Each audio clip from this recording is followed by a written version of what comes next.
बार बार इस प्रसंग को कहते हैं। हमारी समाज इतनी स्वार्थी होती चली जा रही, इतनी भ्रष्ट बुद्धि होती चली जा रही। सबसे पहले भगवान माता पिता हैं। दूसरे की पूजा की मत सोचो, मंदिर भले मत जाओ, लेकिन वो बूढ़े जो माता पिता हैं उनके कपड़े धो दो, उनको भोजन दे दो, उनके पैर छुओ और उनकी बात सुनो, उनको प्यार से। वो गाली दे रहे हैं माना, क्योंकि इस समय स्वभाव बिगड़ चुका है उनका, वृद्ध अवस्था में, उनसे प्यार से बात करो, उनकी सेवा में त्रुटि मत। आज जो दुर्दशा समाज की देख रहे हैं ना, बहुत बहुत ये नए बच्चे कुछ नहीं समझ रहे, धर्म न भगवान न वयोवृद्ध। बूढ़े को थप्पड़ों से बहू मार रहे, बूढ़ी सास है थप्पड़ों से मार रहे। बूढ़े माता पिता बिल्कुल समझ लो, यदि तुमने उनका अपमान किया तो सर के बल खड़े होकर तपस्या करना, फिर भी नरक मिलेगा। आज जो हमारी समाज है ये बहुत गिरती चली जा रही। बच्चे बच्चियां ऐसी बदतमीजी से बात करते हैं माता पिता से कि लगता है ये पढ़े लिखे हैं। विद्या का मतलब जानते हो क्या होता है? विद्या विनयम ददाति, विद्या विनय देती है। पढ़ा लिखा व्यक्ति सभ्य भाषा बोलता है। जब तुम अपने माता पिता से सभ्य नहीं हो, अपने घर के बुजुर्गों गुरुजनों की बात नहीं मान रहे, मनमानी आचरण, बच्चे बच्चियां मनमानी आचरण, अगर माता पिता अंकुश करें तो। और सास को भी चाहिए, अगर वयोवृद्ध नहीं हुई हो, आप पुष्ट हो, तो बहू को नौकरानी न समझे, बेटी समझे।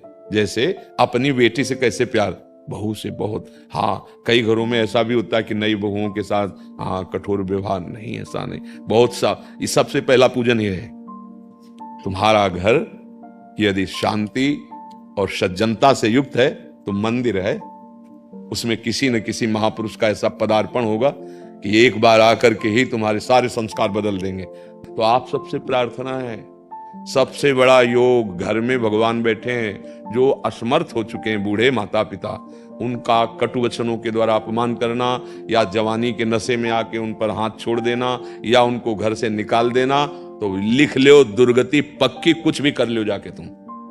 इसलिए भगवान का भजन जितना बने बने। नहीं, हमारी सबसे प्रार्थना, अगर आपके घर में बूढ़े कोई हो, वो अवसर है, उनकी सेवा कर लो। कहीं उनके शौच धोने को मिले, कपड़ा धोने को मिले, उनको पैर दबाओ, उनकी सेवा करो। दूसरे भगवान का भजन करने की जरूरत नहीं पड़ेगी।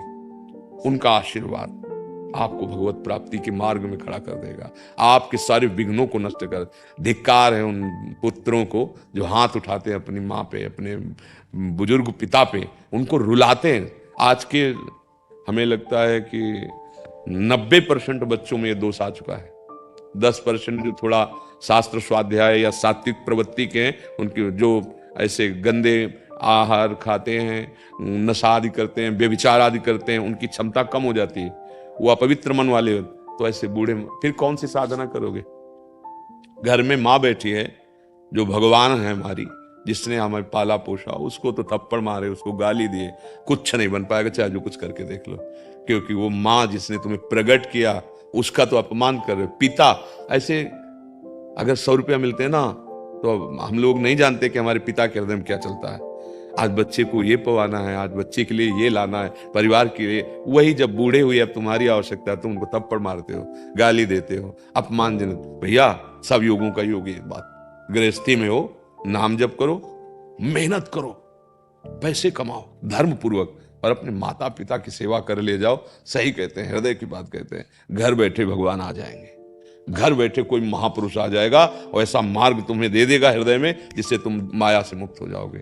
ये जो आज हमारे बुजुर्गों का, बूढ़ों का जो अपमान हो रहा है, धर्म से जो विरुद्ध आचरण हो रहे हैं, इनकी सुधार की बहुत आवश्यकता है। हमारे नवयुवक बहुत भटकते चले जा रहे हैं।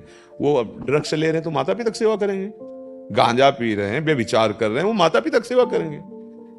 ये इसलिए तो हमें लगता है सबसे बड़ा योग, अगर हमारी प्रार्थना माने, नाम जप करते हुए, और चराचर जगत में भगवान है तो मेरे माता पिता तो भगवान है ही है।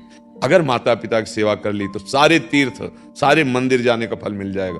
और सब जगह जाओ, उन बूढ़ों को भोजन नहीं, उनको गालियां, अपमान, तो कहीं भी जाओ ठोकर और अपराध करके आओगे, और वो तुम्हारी दुर्गति कर देगा। ये हमारी नवयुवकों से और नवीन पीढ़ी से प्रार्थना है, क्योंकि ये वचन यही नहीं, आगे तक लाखों लोग सुनते हैं, तो अपने माता पिता को भगवान समझे, उनकी सेवा।